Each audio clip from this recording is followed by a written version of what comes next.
Hello everybody and welcome to A Wild Camper's Diary. My name is Ben and the aim of this podcast is for me to offer you my thoughts on the world of wild camping, reflections and insight on my own experiences and hopefully, fingers crossed, some inspiration along the way. So I'm out today for some hiking training.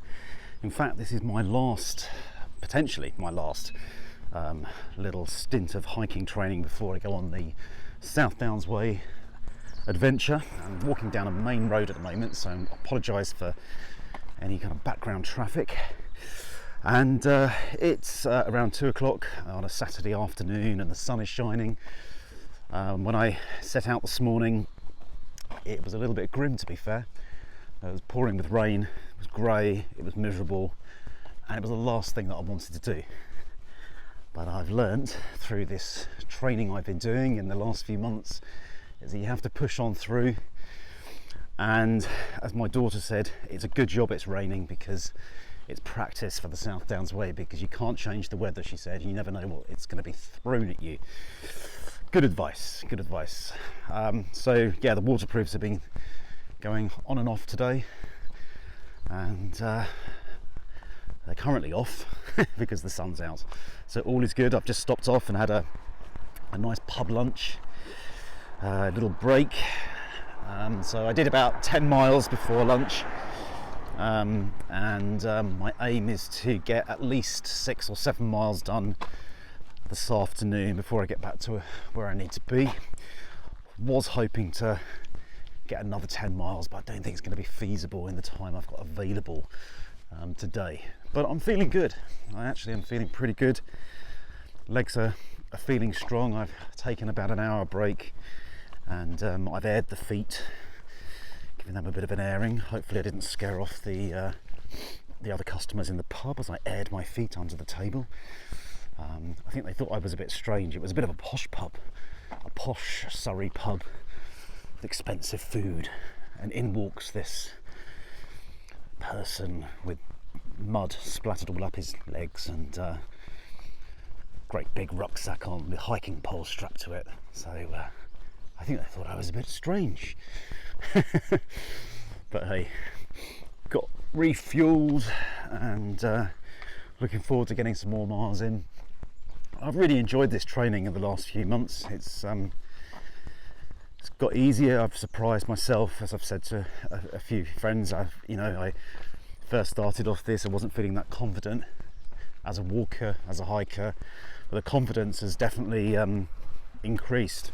And even though I don't get to go out every single weekend, it's also about the mental preparation as well, as I think. And a few months ago I would have looked at 5 miles and that would have been a bit scary, to be very honest. But now it's not, and 4 or 5 miles is no big deal really. 100 miles probably is, but it's all about breaking it down. But yeah, I would say if you're thinking about some long distance hiking or training for long distance hiking, just getting out when you can. Don't put pressure on yourself, but get out when you can, and you'll be surprised by the physical and mental changes, confidence levels, and you feel good and you feel like you can smash 10 miles. It's not a big deal. Other things I've been doing is kind of setting myself little goals. So just trying this thing, it might sound a bit silly, but every 3 miles I've been giving myself 3 Skittles, 3 sweets. Got a little pack of them in my bag, and just been grabbing a few of those as a sort of a treat every 3 miles. Those little things, little morale boosters, little sugar boosters, in fact. Another thing that I've discovered, another brand I've discovered, is a brand called Chia Charge, that was recommended by a friend of mine called Barry, and they are great, and they're kind of organic, home-baked flapjacks, made with chia seeds and lots of other lovely ingredients that give you the boost that you need. And I've just started trying them out today, and I'm really impressed with them. Really impressed. Not the cheapest, but just good quality. Feel like you're eating something decent. It's not just mass produced and full of nasties and chemicals or whatever. So I have about 2 weeks left until I head off on the South Downs Way, something like that, 2 or 3 weeks, and I'm ready for it. Bring it on, I say. And the way I'm viewing it is I'm just breaking it down into sort of 6 small hikes. I'm not going to see it as a big 100-mile hike, even though it is. So I'm just going to break it down and just enjoy it as well. Enjoy each of the days that I do, each of the hikes that I do, the scenery, things I see, maybe the people I meet, time to myself, solitude, and just really make the most of it. So I'm not going to be trying to smash it in 3 or 4 days or anything like that. I would love it if I could do it in 6 days. That's my aim. So I've got a 6-day plan of where I'm going to start, where I'm going to finish each day. I've booked a campsite about halfway at the 50-mile point, and the rest of it I'm planning to wild camp. And I've been studying the OS maps, and I've worked out some areas that are potential wild camping spots. I won't know fully until I get there, but they look like they could do the job. A lot of people that do the South Downs Way do say that it's not the best for wild camping. You're very exposed. You can't just suddenly disappear into woods. I mean, there are woods, there are sort of areas where you can do that, but you just got to, as I've learned, sort of do the homework and plan in advance. So I've done a bit of that, and we'll just see what happens. And worst case scenario, I'll think of something.